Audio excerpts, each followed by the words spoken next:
focus our attention on the Divine Master and pray to Him for the welfare of the whole humanity. Hari Om Tat Sat.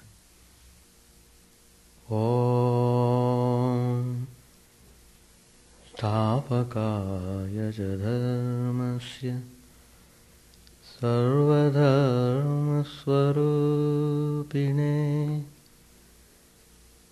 Avatar-varisthaya Ramakrishna te Namah. Asato ma sadgamaya Tamaso ma jyotirgamaya Mrityormamritangamaya. Om Shanti Shanti Shanti. Let us offer our salutations to Sri Ramakrishna, the embodiment of all religions, the Supreme God Incarnate, who has come to remove all our ignorance, who has come to give the light of knowledge. He has come out of His infinite love and compassion for the humanity. Incarnations always come with definite mission, that is, to help the people turn to spirituality, to turn them Godward. They show the way how to get free from the sufferings of the world. So, Sri Ramakrishna said that a devotee should worship and serve an incarnation of God. It is easy to approach God through an incarnation. God comes in human form so that people can approach Him easily. And Sri Ramakrishna tells, love the incarnation, then you get everything. Even God realization is possible if you follow the incarnation. God knows that it is very difficult, extremely difficult for the people living in the world to get rid of worldliness. It is almost impossible. They know they are suffering, but they cannot get out of it. Seeing their sufferings, God Himself comes out of His infinite compassion and grace. He incarnates Himself to lead this suffering people towards Him. He teaches them how to love God. He makes them love God. He gives them the experience of divine ecstasy. Worldly desires and past habits, they are the cause of continuous restlessness. It only shows that we have harbored repeated desires in our births.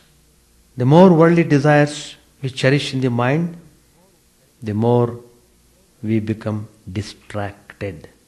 The more we love the world, worldly things, worldly entanglements, the more we distance ourselves from God. So, the problem is pinpointed. What is that? These distractions must be uprooted. So, how to do that? We must come in contact with men of character, who are living the life of spirituality, who are setting the model, who are showing the practical life of religion. It means that we must decide ourselves to live a life of self-discipline. That's the way to fight distractions. So, we should follow the incarnation to get inspiration. When God incarnates as a person, He does so for no particular race or nation, but for the good of the whole world. That's because of his pure compassion. He is self-sufficient, pure, intelligent and free by nature. He doesn't have any purpose to serve in this world. Being complete in himself, he has nothing to attain or not to attain. When the world becomes burdened and there is prevalence of irreligion, the all-merciful Divine Lord, by his own free will, incarnates himself as man to save the fallen and ameliorate the lot of the world. They are ready to help the humanity. Their whole life is meant for that. They come with that definite purpose. When God descends to this world as a man, then flows a current of spirituality. People are blessed by getting the light of knowledge. Many attain liberation too. An incarnation is not born as the result of karma. And how can he have any ignorance? It is the eternal Brahman in his fullness, the Lord of Maya. He descends with the help of Maya and he returns to his own real state after the need of the age is fulfilled. All the spiritual practices that the incarnation undertakes, all the hard austerities he undergoes, they are just meant to set an example to others, to hold an ideal before the people, to show the people by their own actual way of life. They don't want to simply theorize the ideas. They put the spiritual ideas in practical way. As long as the incarnations remain in their human body in this world, all their behaviors appear to conform to human norms. They are happy at things that make others happy, and they become unhappy at those that make people unhappy. In case of these incarnations, who come with the sole purpose of helping the people to come to God, supernatural things happen at their mere wish.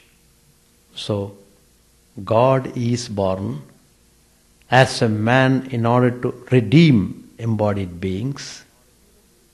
And even when he gives up the gross body, his power continues through his devotees. We can see how the divine power of Sri Ramakrishna is working even after his death, bringing hundreds of seekers to himself. When the incarnation comes, he starts a movement. He initiates a kind of revolution. He is giving one more chance to the people to get out of this mess of worldliness. So the Lord himself is born as his devotee.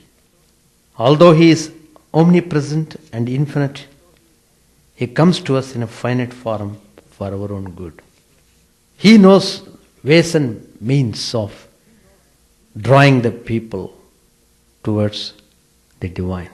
One day, a father went to a garden with his several sons.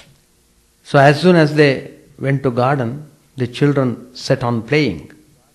Some went on plucking flowers. Some went on plucking the green coconuts from the tree. So they were engaged in their own boyish activities. One boy among them went to angle in the tank. He was very eager to catch the fish. So they were all engaged in one way or other. The evening approached. The father called all their sons back.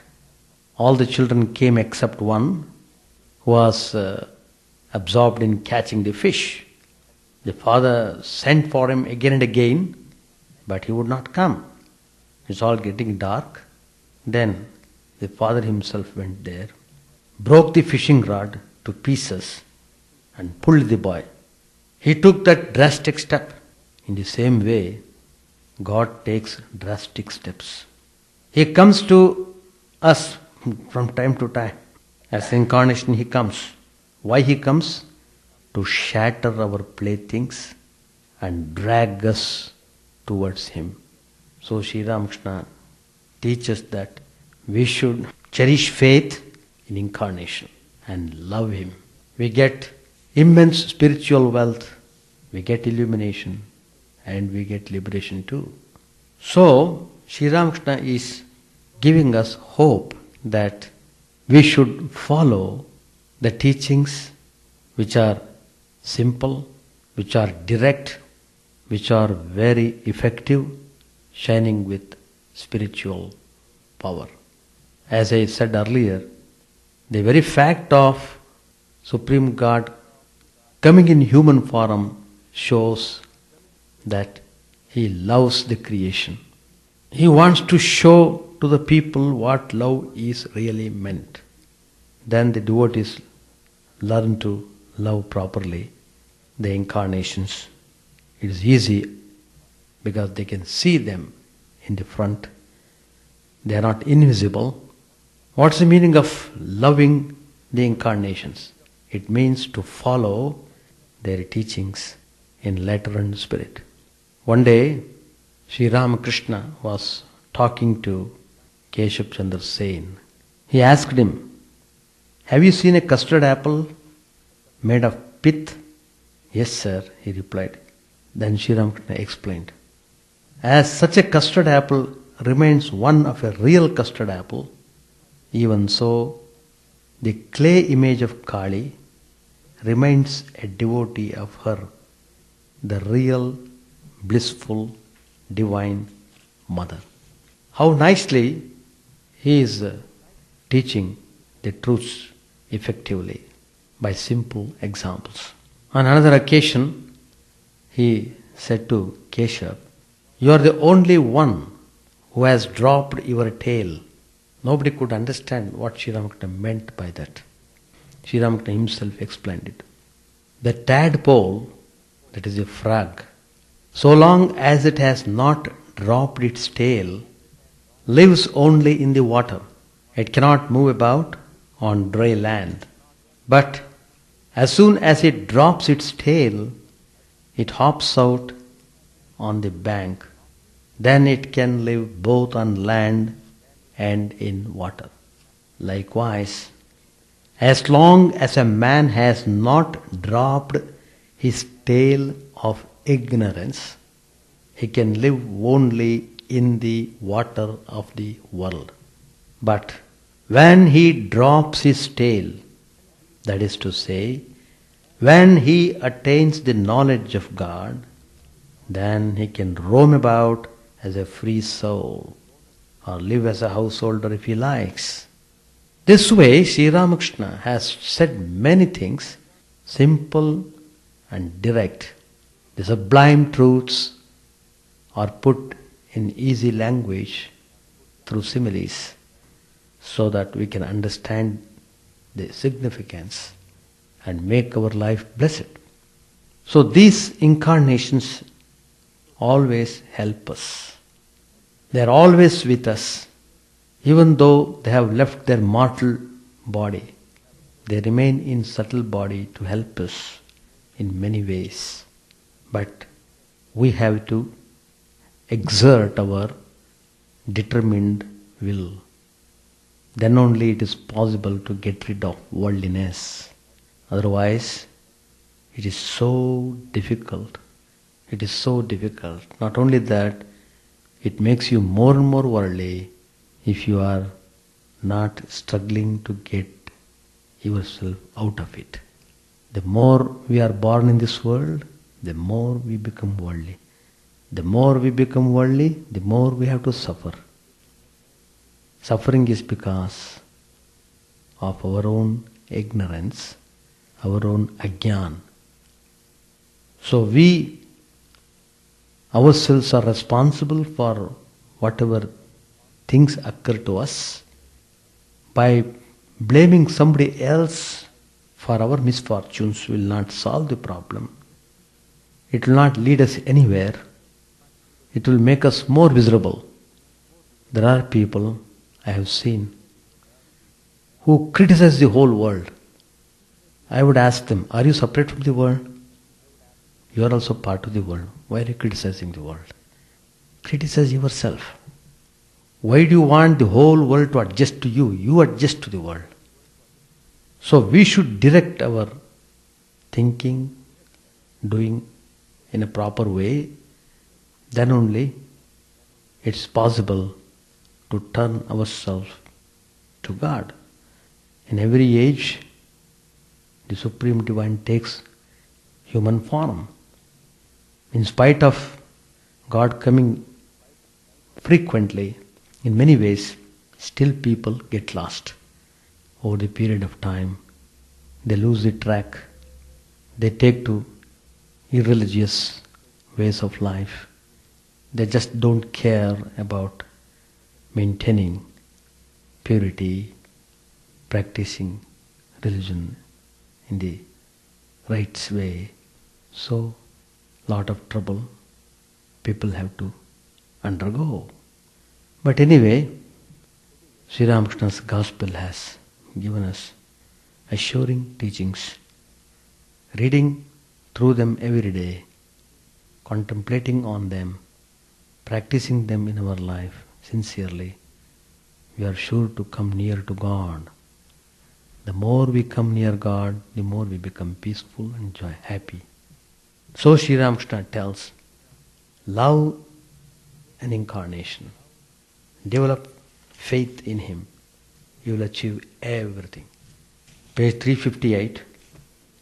At 8 o'clock in the morning, Sri Ramakrishna and M were talking together in the pine grove at the northern end of the temple garden. This was the 11th day of M's stay with the Master. It was winter. The sun had just risen. The river was flowing north with the tide.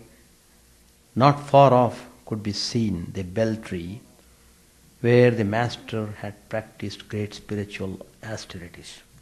Sri Ramakrishna faced the east as he talked to his disciple and told him about the knowledge of Brahman. Master said, the formless God is real, and equally real is God with form. Nangta, that is Totapuri, used to instruct me about the nature of Satchidananda Brahman. He would say that it is like an infinite ocean, water everywhere, to the right, left, above and below, water enveloped in water. It is the water of the great cause, motionless. Waves spring up when it becomes active. Its activities are creation, preservation and destruction. Again he used to say that Brahman is where reason comes to a stop. There is the instance of camphor. Nothing remains after it is burnt, not even a trace of ash. Brahman is beyond mind and speech. A salt dole entered the ocean to measure its depth, but it did not return to tell others how deep the ocean was. It melted in the ocean itself. The rishis once said to Rama, O Rama, sages like Bharadwaj may very well call you an incarnation of God, but we can't do that. We adore the word Brahman. We do not want the human form of God. Rama smiled and went away, pleased with their adoration. These are the rishis who are practicing formless aspect of God. But the Nitya and Leela are the two aspects of the same reality. As I have said before, it is like the roof and the steps leading to it. The Absolute plays in many ways, as Ishvara, as the gods, as man and as the universe. The incarnation is a play of the Absolute as man. Do you know how the Absolute plays as man? It is like the rushing down of water from a big roof through a pipe. The power of Satchidananda, nay Satchidananda itself, descends through the conduit of a human form as water descends through the pipe. Only 12 sages, Bharadwaja and others, recognized Rama as an incarnation of God. Not everyone can recognize an incarnation. It is God alone who incarnates himself as man to teach people the ways of love and knowledge. Well, what do you think of me? Once my father went to Gaya. There Raghuvir said to him in a dream, I shall be born as your son. Thereupon my father said to him, O Lord, I am a poor Brahmin. How shall I be able to serve you? Don't worry about it, Raghuvir replied. It will be taken care of. My sister, Hridaya's mother, used to worship my feet with flowers and sandal paste. One day, I placed my foot on her head and said to her, You will die in Benares. Once Madhur Baba said to me, Father, there is nothing inside you but God. Your body is like an empty shell. It may look from outside like a pumpkin, but inside there is nothing, neither flesh nor seed. Once I saw you as someone moving with a veil on. To Master Mahasaya, I am shown everything beforehand. Once I saw Gauranga and his devotees singing Kirtan in the Panchavati. I think I saw Balram there and you too. I wanted to know the experiences of Gauranga and was shown them at Sham Bazar in our native district. A crowd gathered. They even climbed the trees and the walls. They stayed with me day and night. For 7 days I had no privacy whatever. Thereupon I said to the Divine Mother, Mother, I have had enough of it. I am at peace now. I shall have to be born once more. Therefore I am not giving all knowledge to my companions. With a smile, he said, Suppose I give you all knowledge, will you then come to me again so willingly? I recognize you on hearing you read the Chaitanya Bhagavat. You are my own, the same substance like father and son. All of you are coming here again. When you pull one part of the Kami creeper, all the branches come toward you. We are all relatives, like brothers. Suppose Rakhal, Harish and the others had gone to Puri and you were there too. Would you live separately? Before you came here, you didn't know who you were. Now you will know. It is God who, as the Guru, makes one know. Nangta told the story of the tigress and a herd of goats. Once a tigress attacked a herd of goats. A hunter saw her from a distance and killed her. The tigress was pregnant and gave birth to a cub as she expired. The cub began to grow in the company of the goats. At first it was nursed by the she-goats, and later on, as it grew bigger, it began to eat grass and bleat like the goats. Gradually the cub became a big tiger, but still it ate grass and bleated. When attacked by other animals, it would run away like the goats. One day a fierce-looking tiger attacked the herd. It was amazed to see a tiger in the herd eating grass and running away with the goats at its approach. It left the goats and caught hold of the grass-eating tiger, which began to bleat and tried to run away. But the fierce tiger dragged it to the water and said, Now look at your face in the water. You see, you have the pot face of a tiger. It is exactly like mine. Next it pressed a piece of meat into its mouth. At first the grass-eating tiger refused to eat the meat. Then it got a taste of the meat and relished it. At last the fierce tiger said to the grass-eater, What a disgrace! You lived with the goats and ate grass like them? And the other was really ashamed of itself. Eating grass is like enjoying lust and gold. To bleat and run away like a goat is to behave like an ordinary man. Going away with the new tiger is like taking shelter with the Guru, who awakens one's spiritual consciousness and recognizing him alone as one's relative. To see one's face rightly is to know one's real self. We should stop here. So, you can ask questions, comments. As long as we are clinging to the mind, as long as we cling to the mind, there is no hope of getting out of suffering. If you want to attain calmness, you must learn the technique of withdrawing yourself from the disturbing factors of the mind.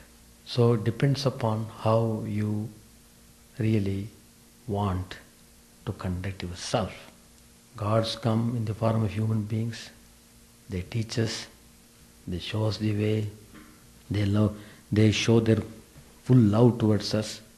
With all that, it's very difficult for us to rise. So the desire for spiritual life must come from within. Then everything goes well. We can't impose that from outside. It has to come from inside. How does it come? Does it come by itself? No, only through some experience. One will have to pass through bitter experience in life. Then only he is convinced of what is what. Till then, even if he is told, he just simply laughs over it. I am still young. Swamiji, don't tell me anything about these matters now. Let me have some fun in the world. Afterwards, slowly, at the right time, I will get. Like that people talk. That blessed right time will not come. It's only an excuse for our own mistakes. Yeah, any comments? All depends upon what individual soul aspires. All gods and goddesses have the same power to take you to liberation. They give you mukti only if you want it. That's all. So mind, the mantra has got its power. It keeps on purifying your mind. But you keep on making it more and more impure. So what can mantra do? If you keep on yourself making your mind impure all the time, in spite of it is being made pure by repetition of mantra, that means you have to take steps to cooperate, to see that you do not do things in a way that will disturb your mind or that will take you away from the God. You must desist doing such activities. From your side, you have to do some things and show more and more interest in spiritual sadhanas and allow the mantra to have its full action on you. Then it will do miracles. But we won't allow that to happen. That's the problem. So if you surrender to the mantra, if you surrender to Guru, then that means you must follow his teachings strictly, as I said, self-discipline. Discipline. As far as you are concerned, to follow the discipline is the way. Following the discipline, you may fail sometimes, but without following the discipline, you may fail all the time. So that's the way of maintaining discipline in life. Do it regularly, definitely it gives results. It gives result. But we spend long hours in worldly things. How much time we are spending on spiritual activities? Tell me. If you take the whole day, how many hours you spent in spiritual practices? Maybe hardly half an hour or within that. The rest of the time is spent in worldly things. And how can you say why my mind is behaving like this in spite of my... What do you mean by that? You are allowing your mind to be with God only half an hour, and then you are allowing the mind to be in the world the rest of the day. So, that's the problem we are facing. We keep on multiplying the desires. We hanker after things of the world more and more. There is no end to that. So that makes restlessness. Hold on to God, then you have to carry on the activities consciously in a proper way, not losing the thought. Mind always must be. So, must keep on repeating. The moment you are not repeating the mantra, that means that moment the mind has gone astray. So we allow the mind to go astray and then we feel bad about it. The conception of God is made clear by coming in contact with incarnation and by following the teachings. The idea becomes clear. Otherwise it remains a theory. How to translate into action that God is in everything? It means you must love everybody. Is there a person like that who really loves everyone? Yes, there is an incarnation. He loves everybody. Because the same God whom I adore and worship is living in everyone's heart. Mamatma sarvabhutatma tasmai shri gurave namaha. In the Guru Stotra it is written. My own spirit is the spirit of all the beings. So Guru, he is the indwelling spirit. He is dwelling in everybody. That idea makes us get rid of all our selfishness. It helps us to go forward in our spiritual journey. That's what I think. No more question? The very fact that we have become embodied means that ego is there very much. Without the existence of ego, I cannot exist. So, for the embodied being, ego is mainly responsible. Now that ego has lost its sublime quality because of its coming in contact with the world. It is contaminated by the things of the world and it is causing a kind of obstruction for the realization, for the experience of the true self. So, in order to transform ourselves, transform our thinking, in order to get rid of this embodied state, we have to go beyond ego. Just as it is said, we have to go beyond body, beyond mind. Reject everything that is not yours. Am I this body? No. Am I this mind? No. Am I this intellect? No. Am I this ego? No. Then who am I? I am that. What is that? Meditate on that. So that means you must dissolve everything. So doing all these things also is part of the ego. But in the final analysis, that also gets dissolved. That becomes that itself. The ego becomes Atman itself. The mind itself becomes Atman. There is no distinction between mind and the Atman afterwards. Mind ceases to function independently and the jiva realizes its true self and becomes free. Once it becomes free, it is always in peace and joy. It experiences peace and joy. To experience peace and joy, medium is required. That medium is body and mind. So, the realized soul, that's why we find, is always cheerful when he is awake. But when he is in meditation, when he goes into samadhi, that means he goes beyond the realm of body-mind. He goes beyond ego also. But he is in perpetual joy. It's not a state of inertia, it is not a state of restlessness. It's a state of continuous joy. So once a person gets that experience, that is final. Then he is no more in an embodied state. That's how the phenomenon is explained. But in the relative world, although at the beginning they were all pure, because of its coming in contact with the world and the things, it becomes polluted. Body becomes polluted, mind becomes polluted, intellect becomes polluted, ego has become polluted. That's why you are egoistic and boastful.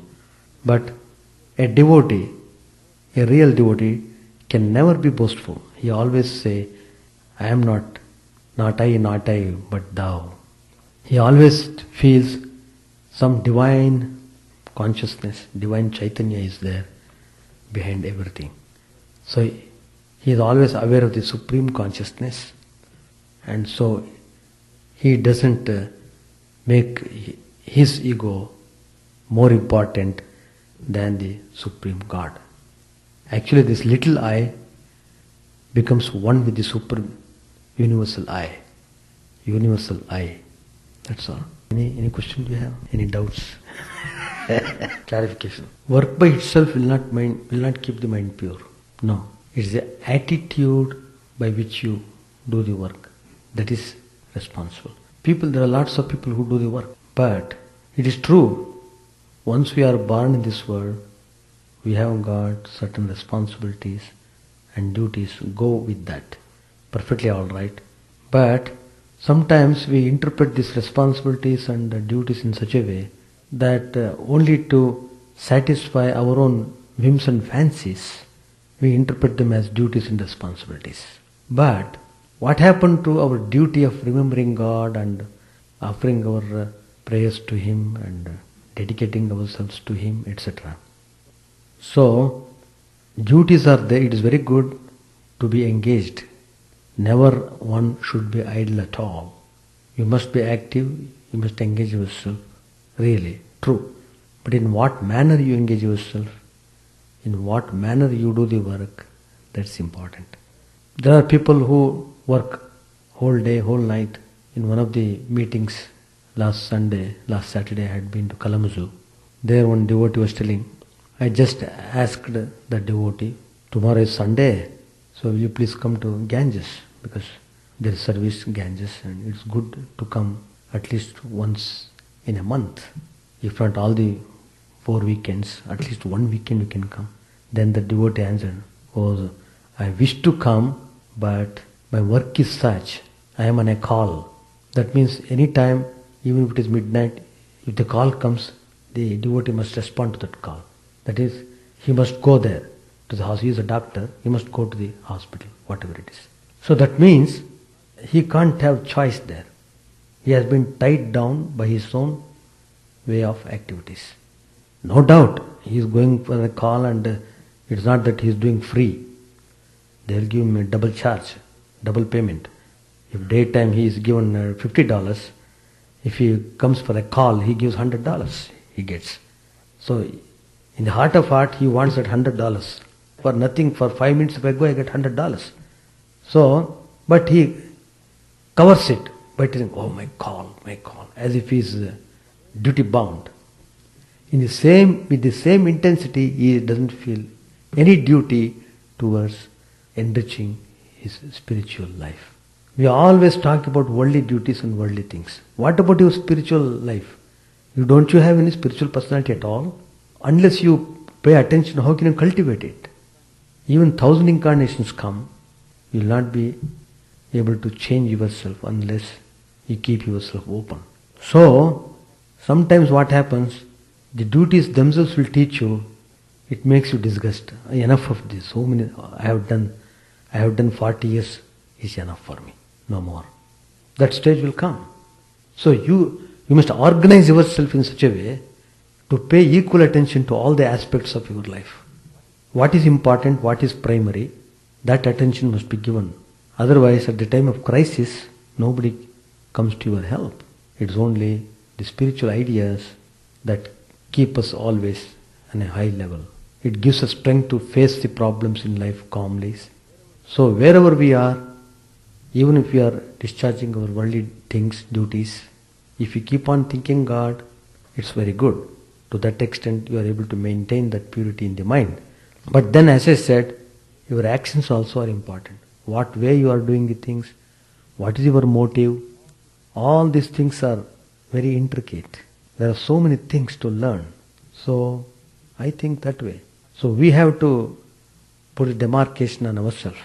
In fact, Sri Ramakrishna tells in one of his teachings in the Gospel you will come across, Sri Ramakrishna tells, pray to God so that He may lessen your duties. Why? So that you may have more time to think of Him. With a restless mind, how can you meditate? How can you think? How can you come and sit? Even if you are sitting here, you are worried about the things in the world. You are worried about so many things because you are involved, you have entangled yourself so many ways. So, in spite of your desire to sit here at least 5 minutes, even that 5 minutes is too terrible for you. It's too terrible. In fact, in Louisville, there was one group. I had gone there for conducting satsang. I had given a chart, meditation, bhajans, and discourse, question answers, etc. like that. Meditation, they wanted about 10 minutes. I happened to sit for 15 minutes. I didn't know. I was not aware.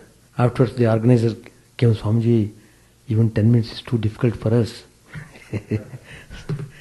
So, it is true because mind is not trained. You have not given training to the mind. How can you expect the mind to behave immediately? No. It runs. That's the thing. Spiritual life is nothing but disciplined life. That's all. If you maintain the discipline, wherever you are, very good. If you are peaceful and happy, very good. You are on the right way. But follow your traditions, follow your culture, follow your that spiritual mood. Maintain that spiritual atmosphere in the home. Maintain your that outlook, even outside also, as far as you can. It's not that I should behave like anybody else. If 9 people behave like monkeys, it doesn't mean that I should also behave like a monkey. No, I must also be a monkey because I have to live with them. It comes to that. Because if 9 people are corrupt, I must also become corrupt. Otherwise I can't manage. I can't be in the job. I have to be dishonest. I have to tell lies. So what? So what about my spirituality? How can you expect spirituality? Do you want to compromise? There is no compromise here. Truth is truth. It has no compromise. We want things, so we do that way. It is true. If you want to live a spiritual life, it is more difficult. It's true. But even if it is difficult, it has got value. You are a hero. You are not being carried away by the temptations or by the things of the world. That's all.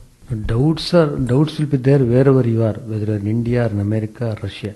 It only shows mind is not pure. And doubts are there, you have to get clear of them. That's all. Doubts will be there wherever you are. As long as mind is engaged in things, doubts do come. Because we don't have the realization of the truth, doubts come. Different type of doubts. Doubts means probing. What next? With that idea. What next? No, the worldly duties are there. That we need not have to tell. Even without telling, you will do those duties. But the area which you have neglected, we are telling. What is that? Why you are not aware of the spiritual duties, that you also keep on doing along with worldly duties. But you have occupied the whole time in the worldly duties and find no time for spiritual duties at all.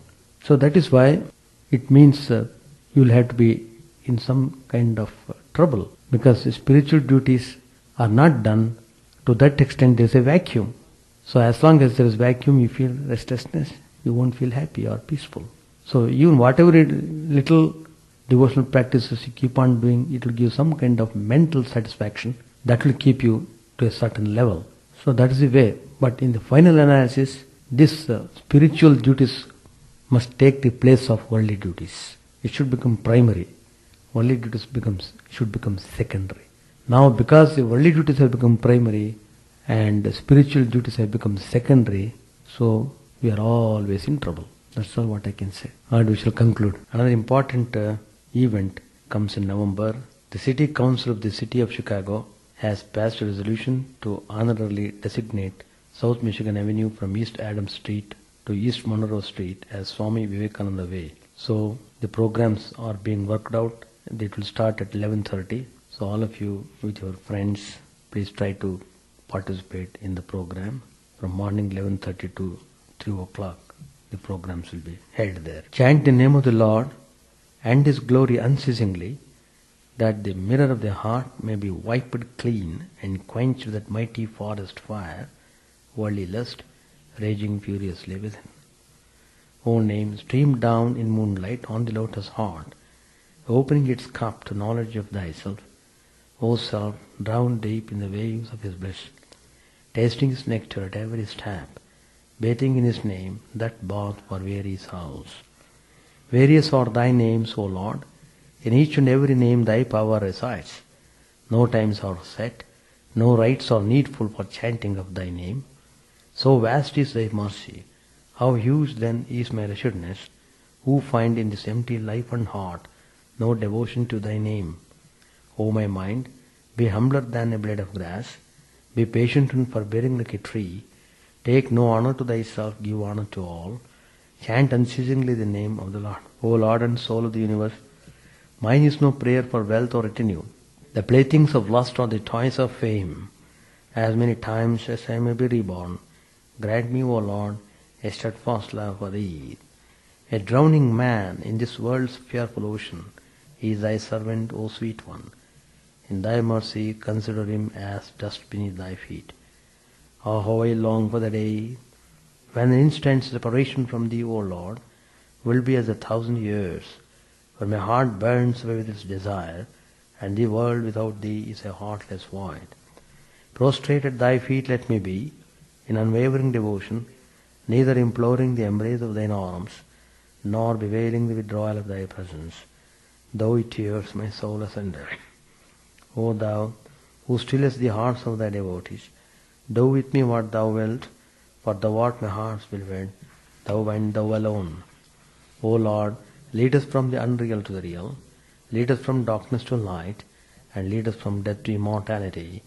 May all be free from dangers, may all realize what is good, may all be actuated by noble thoughts, may all rejoice everywhere. May all be happy, may all be free from disease, may all realize what is good, may none be subject to misery. May the wicked become virtuous, may the virtuous attain tranquility, may the tranquil be free from bonds, may the freed make others free.